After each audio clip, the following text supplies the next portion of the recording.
Imagine a world without football, no World Cup, no Champions League, no packed stadiums, no Messi, no Ronaldo, no children arguing about their favorite team. For billions of people today, that world is almost impossible to imagine. Football is everywhere. It is watched in nearly every country on earth. It stops entire nations. It creates heroes, rivalries, and memories that last a lifetime.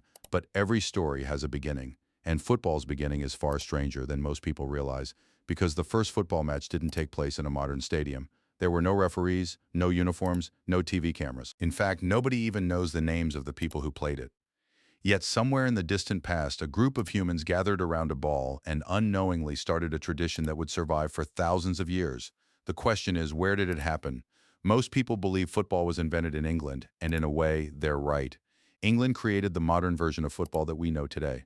The rules, the leagues, and the organized competitions all trace back to 19th century England, but football itself is much older. To find its true origins, we need to travel back more than 2,000 years to ancient China.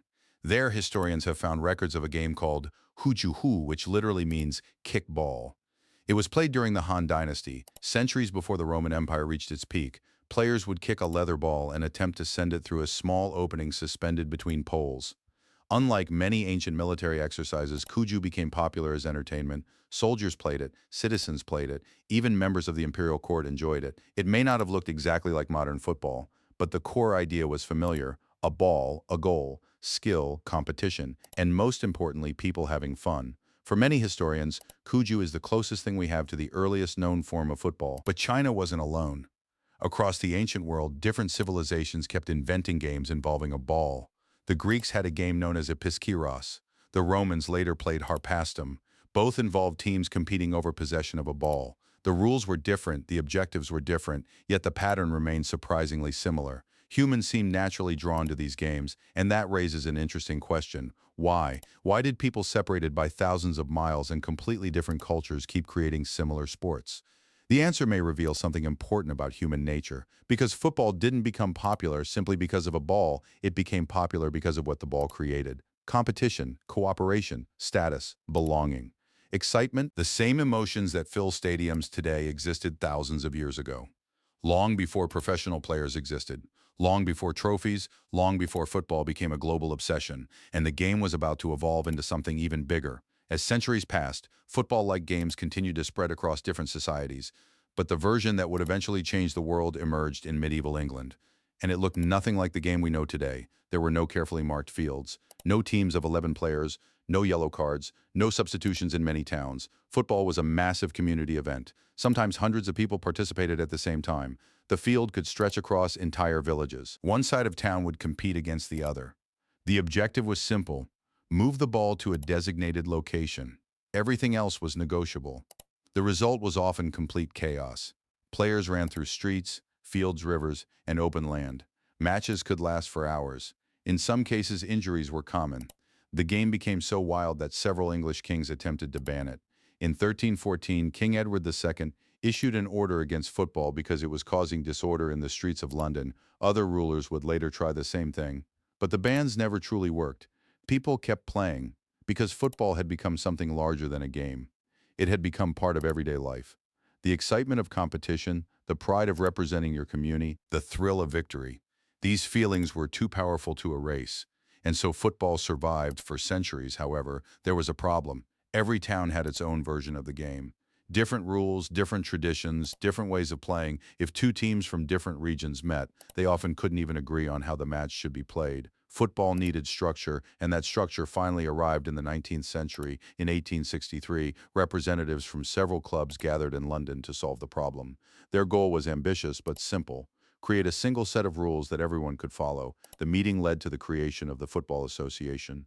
For the first time, football had an official rule book. This moment is often considered the birth of modern football. Not because football was invented that year, but because football finally became organized. Now clubs could compete fairly. Now leagues could be created. Now the game could grow beyond local communities. Without realizing it, those organizers were laying the foundation for the world's most popular sport. And football's rise was astonishing. British sailors introduced the game to foreign ports. Workers brought it to new countries. Students carried it to schools and universities around the world. Wherever people gathered, football followed. Part of the reason was its simplicity. Many sports require expensive equipment. Football requires very little: a ball, a space to play, and people willing to compete. That simplicity allowed the game to cross borders unlike almost any other sport in history. Within a few decades, football had spread across Europe, then South America, then Africa, then Asia. Different countries developed different styles, different rivalries, different legends, yet the game remained recognizable everywhere. A shared language spoken without words. By the 20th century, football had become a global phenomenon. The World Cup transformed national teams into symbols of pride. Players became international celebrities. Matches became moments remembered for generations. Billions of people began following the same sport, all because of an idea that had existed for thousands of years: a ball, a goal, a challenge. And perhaps that's what makes football so remarkable. The technology changed. Empires rose and fell. Civilizations transformed. Yet the basic appeal never disappeared. Football gives people something humans have always wanted: competition, belonging, excitement, a story to be part of. Which brings us back to the first football match. We'll never know exactly where it happened. We'll never know who scored the first goal. We'll never know who won. History lost those details long ago, but what matters is that the game survived. Somewhere thousands of years ago, a group of people gathered around a ball. They kicked it, chased it, competed for it, and unknowingly started one of the greatest cultural traditions in human history. Today, football is watched by billions. It fills the largest stadiums on earth.